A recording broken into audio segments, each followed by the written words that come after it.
Bienvenue dans le podcast de la Commission nationale du débat public.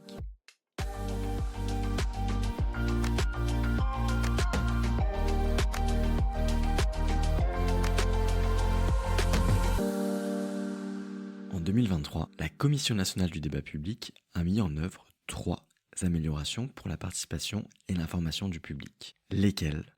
C'est ce que nous allons savoir dans ce podcast. Patrick Deronzier, directeur de la Commission nationale du débat public, va nous présenter ces 3 améliorations. Mais d'abord, faisons connaissance avec lui. Je suis Patrick Deronzier, je suis directeur des services de la Commission nationale du débat public. Et dans mes fonctions précédentes, donc j'ai une formation d'ingénieur des ponts, des eaux et des forêts. Et j'ai travaillé sur les thèmes de l'eau, de la forêt, plus globalement de l'environnement. Et je peux signaler que dans mon poste précédent, j'avais participé au ministère de l'écologie à un renforcement en 2016 des procédures d'évaluation environnementale des projets, donc d'impact, et également de la participation du public. Lorsque nous avions préparé ce podcast, vous m'aviez déclaré avec enthousiasme: Eh bien, sur 2023, moi j'ai envie de vous parler de 3 améliorations qui ont été mises en place, donc c'est l'année dernière, pour améliorer les conditions d'information et de participation du public.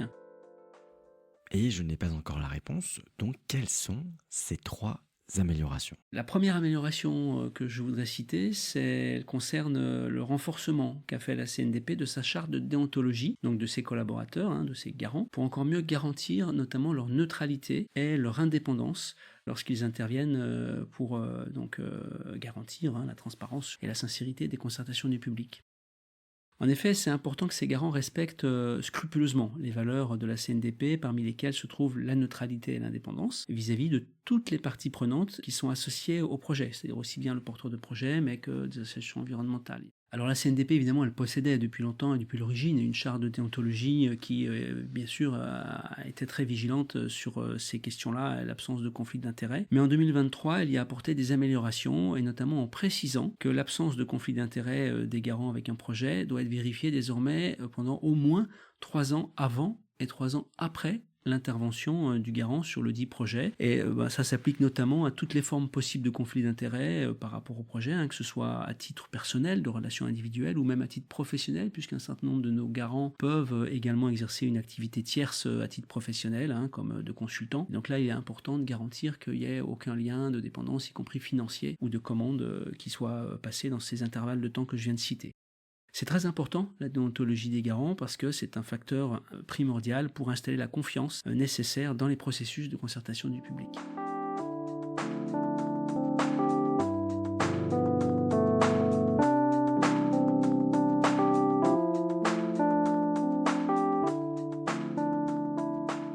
Donc du coup, la deuxième amélioration dont je voulais parler en 2023, c'est le renforcement par la Commission nationale du débat public des concertations continues, de sa vigilance et de la transparence des concertations continues. Donc pour préciser le contexte, effectivement, sur les plus gros projets, il est prévu automatiquement qu'après la phase de participation initiale du public s'ouvre une phase de participation sur laquelle le public continue à être informé des évolutions du projet, et puis en tant que de besoin, on puisse être réouverte des phases de participation sur des moments clés d'élaboration du projet.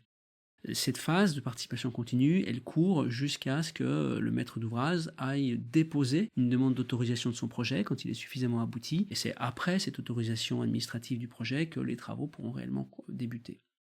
En tout cas, dans cette phase de concertation continue, la CNDP, désormais, elle l'a mis en route en 2023, elle demande à être informée de la part du porteur de projet sur le dispositif d'information et de participation qui va réellement être mis en place. Ça, c'était pas fait jusqu'alors. La CNDP donc demande cette information, elle rend un avis, elle rend une appréciation, on va dire, sur la qualité du dispositif. Donc ça, c'est important puisque cette formalisation, elle est plus engageante pour le porteur de projet, elle est plus transparente pour le public, et le porteur de projet, quelque part, il trouve également son compte parce que c'est une forme de rationalisation de sa démarche de projet qui va se mettre en œuvre. Donc voilà, c'était quand même un point important que je tenais à signaler.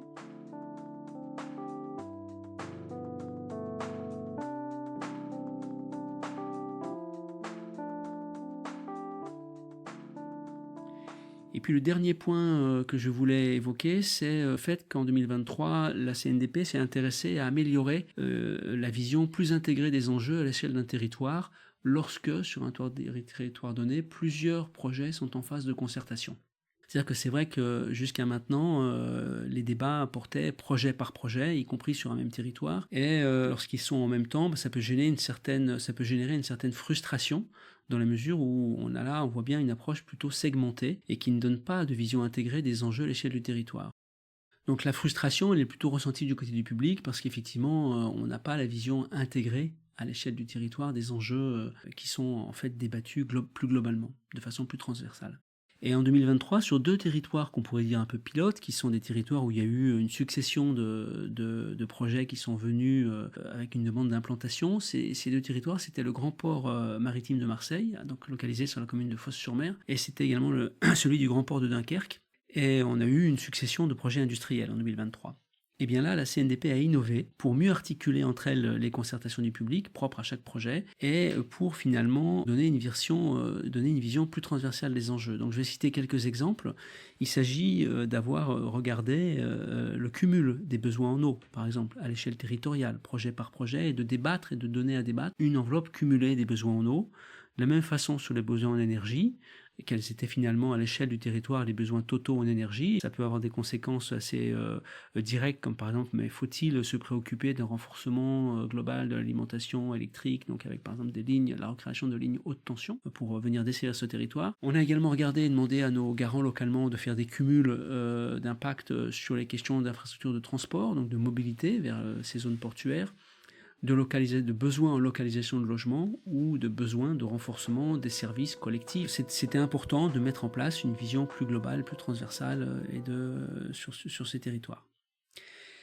Cette coordination, pour que le public puisse débattre sur la base d'une vision plus intégrée des impacts à l'échelle d'un territoire, a préfiguré en fait même une disposition qui maintenant qui a été votée dans la loi qui s'appelle loi Industrie verte d'octobre 2023 et qui permet désormais d'avoir une approche et de pérenniser cette approche globale à l'échelle d'un territoire de projet. Et comment s'appelle cette possibilité ? C'est une disposition qui permet aux personnes publiques, donc ça peut être le préfet ou ça peut être une collectivité locale, de saisir globalement sur un ensemble de projets, au lieu que les projets effectivement fassent une saisine de la CNDP, donc une demande d'intervention de la CNDP, chacun individuellement et dans des calendriers proches mais quand même séparés, et un petit peu avec une démarche de silo.